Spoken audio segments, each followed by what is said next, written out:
I thought I'd never been afraid of failing. But the older I get, the more it feels like I'm running out of time, that something's just watching me, telling me that I don't have all the time I think I do.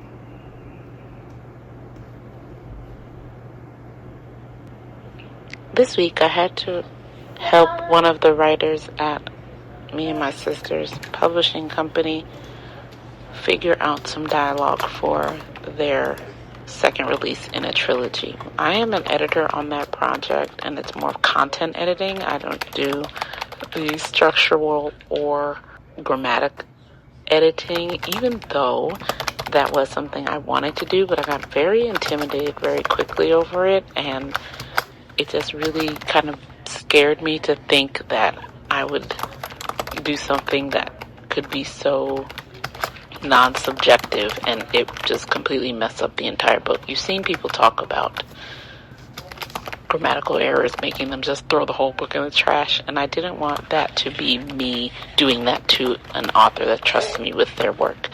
And it bled into actually growing the business, because I was at a place and the person who's another professional, not in the publishing field, in the medical field, they said that they knew someone that was trying to write their memoirs, and I immediately froze up, and I got so terrified at the thought of being responsible for someone's memoirs that I told her, oh no, I don't do that. And I do edit.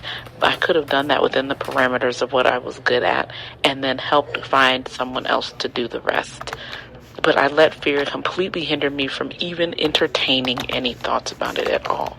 And I felt about how paralyzing fear has been for me and how it might be for anyone else in this writing sphere, to the point where it makes you feel like you're an imposter, just like a skinwalker, pretending to be something that you're not.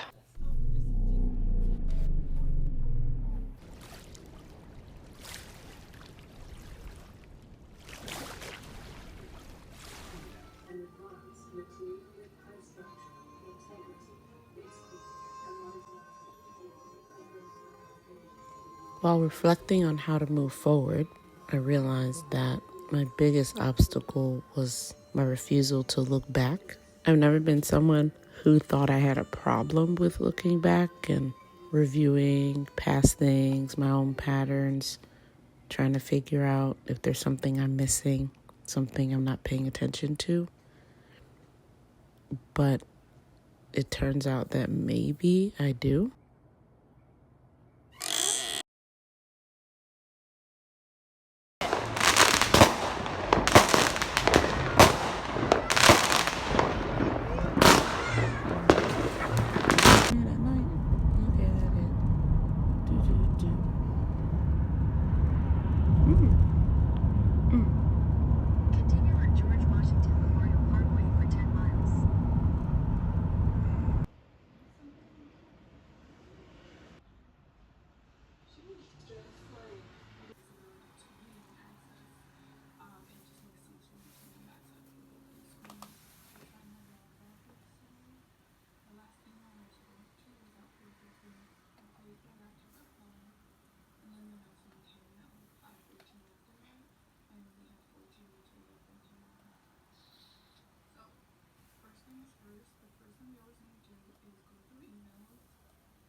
I'm pumping one boob, doing my skincare. It is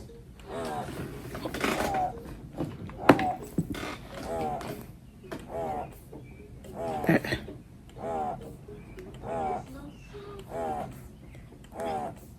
almost 5 a.m. I put a Snoopy face on there. Isn't that cute?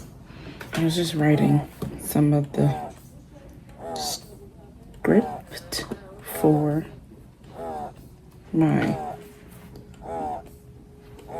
newest tackle as part of building out my portfolio as a writer, and that's investigative journalism. Honestly, journalism and news was one of my earliest passions when it comes to writing. I think I got the idea from, it was either from Zoom or Out of the Box or some kid show like that, where they had cut a cardboard box out and made it like a TV, and I had did that once.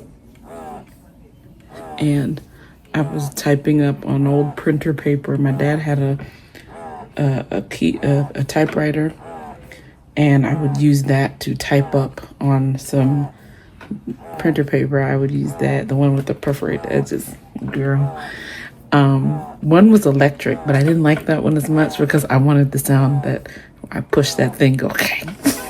Only problem with that is I had to eventually stop using that one because I ran out of ribbon. Around that time, it was getting harder to find ribbon, even though you could still buy ribbon, and there was still TV repair shops. It was around that era where the new things were taken over, so that it wasn't as easy to find things as it was before. But anyway, so then I used the electric one for a little while. But then I always had to go back whenever my dad would go out and find me ribbon. So that was always fun. Anyway, that's how I write my news stories. And I would present them mainly to my younger sister because we shared a room. Sorry to her, but she had to sit there and listen to all my nonsense news. It would just be like things I saw out in the neighborhood, or things that happened in the house, stuff I overheard at school. That was my news. And I would go and I would look for the story. There was another one I used to use when Corel WordPerfect was out. I would use WordPerfect, and I would mostly use Microsoft Publisher. I would use those two things. My older sister loved writing her things on Corel WordPerfect, and I just showed her that they still make it and you can buy it. If you're someone looking for a writing platform that you do not have to subscribe to, because Microsoft Word is now leaning towards subscription-based, you can still buy it and own it, but it's not nearly as affordable as it used to be. And now the more affordable, immediately affordable option is the subscription, but in the long term, it's not affordable at all. It just keeps taking your money. Anyway, so you can look at WordPerfect. Now, I don't know if it's going to work on every system though, but they said it does work on OS, like Windows OS. Anyway, I used to use Microsoft Publisher to write newsletters. And the thing about it is, my thing was to write a newsletter. I didn't want to change. I used to use just any kind. I talked regular in there. I didn't use any. I didn't have a concept of having to use professional jargon or anything like that. I talked real regular because to me it was a newsletter. It needed to be normal for the people. So I was in there, I just talked regular. I used slang words. I was young. I mean, young. We're talking like middle school, junior high. By the time I hit high school, I focused more on fiction writing, poetry, and fan fiction. And then it just went on and on from there. But I say all that to say my first love was investigative journalism. I thought I was going to go to school for it until I had an English teacher at Morgan. He was wild. I liked him, but he was wild. And he had told us that at one point he thought he didn't need school. He just needs experiences to be a writer. I firmly believe you need both. I always thought I'd go to school for business, and then I learn writing as well, because there is a structure, there's a format so that you can get your message across. There's a lot more to it than just spewing out a bunch of stuff. But I do feel like experiences are what help curate how you write. That there's an innateness, there is something that you always bring to the skills that you learn that comes from life experiences, it comes from your personal nature, it comes from your own built-in skills, but there's something that you bring to your learning, and that's what gives you your unique voice. It gives you the power. It gives you a driver behind how you put out your writing. But his stories were crazy, and one of them, it had nothing to do with investigative journalism. It was just what happened to him. I had thought to myself, it led me to think like, investigative journalists have to put themselves in a lot of predicaments, I was watching one on CNN, and I was just like, I don't want to die. That's why I let fear get in the way. Do I regret it? No, absolutely not. But I do think that with the right mindset, it doesn't always have to be life and death. It doesn't always have to be life and death. Investigative journalism, some people are doing, I think, above and beyond, and they are doing the things that we need. And sometimes it is very dangerous. And I think it's an under-recognized dangerous profession, writing as an investigative journalist. It's up there with wartime journalism and stuff like that. It's very intense. It's very risky. Anyway, I'm writing that now. It is officially 5:05. Do you guys want to hear a piece of what I wrote? This is just the beginning because I am still actually investigating. But this is what's driving the beginning of it. So I said, now it wasn't as simple as it started. Gathering the public data is the easiest bit. Finding out what the abortion laws are in each state, making a comparative table, counting how many adoption clinics were publicly listed in each state. Fairly simple enough. But investigating means digging deeper. It means finding out the truth behind the facts. It's about uncovering a story. I had a decision to make. See, and the thing is, I might take out one of those. Fairly simple enough, but investigating means digging deeper. It means finding out the truth behind the facts and uncovering a story is how I'm going to say that. But investigating means digging deeper. It means finding out the truth behind the facts and uncovering a story. I had a decision to make. Was I going to doggedly chase my theory until I proved myself right or wrong? Or was I going to follow the leads until the story revealed itself to me?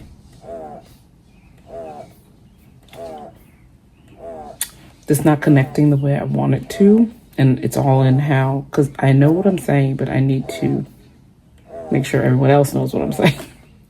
So what I want to say is, am I going to go with my theory and just let it be that? Or am I going to use the theory as the jump off point? That's the question I'm asking myself as I find the direction for this investigation. That's the crossroads I'm at right now. You are seeing this much after this is done. By the time this goes up, this video would have been up on the channel, the other channel, my commentary channel. I thought that would be a good place to do my baby step into investigative journalism because it's already like a yap channel anyway.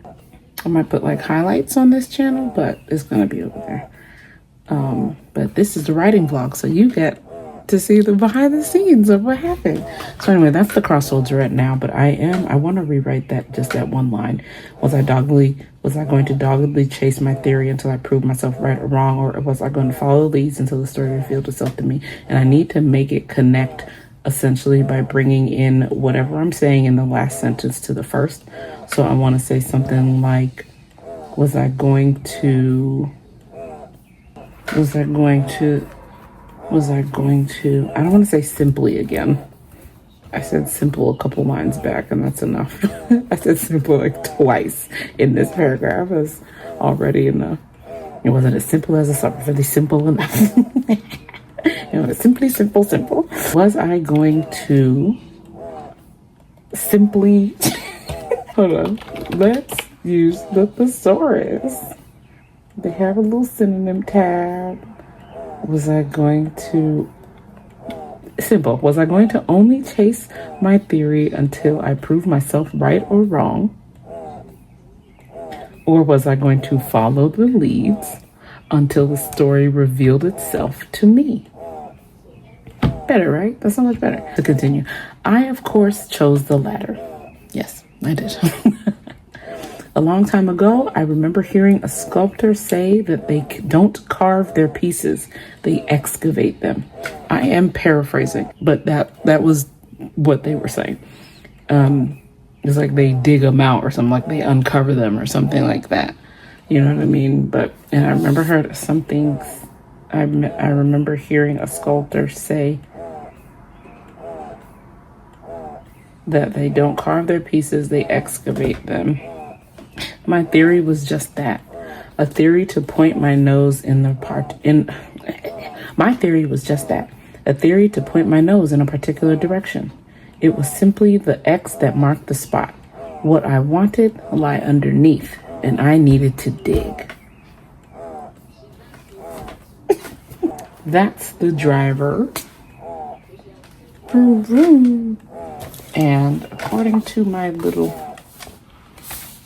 schedule here,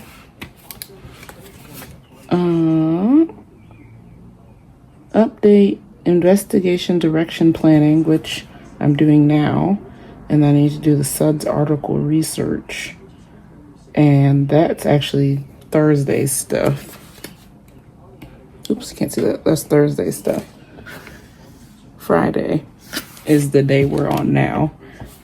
I scratched out the dime novel part 4, and I'm going to focus on edits tomorrow, and that's going to bleed mostly into the weekend. And then y'all saw me do that, and I know it looks crazy, I guess, but it makes things visually it makes things a lot clearer for me. Like, that's why I scratched out the dime novel stuff, because this is research week. That's what this line is. And that's when I'm going to do the research. And during that research is when everything should get done. So I have the whole week where I just focus on that. I'm not even going to think about nothing else. But I do have one thing that is due. And so I need to write that sometime this weekend as well. And then next week, I have some chapter edits. And then this is when my investigative journalism is due, by the 20th. So the goal, as you saw in the notebook, is to write, 4 investigative journalism pieces this year. I have 7 months, including this month. We just entered May. But yeah. So we're gonna see if we can do it. We can do it. What I'm really doing right now is trying to get, where's the story? I'm just gathering information, looking for clues. Like, I'm on my Scooby-Doo right now. I'm gonna try to figure that out. But honestly,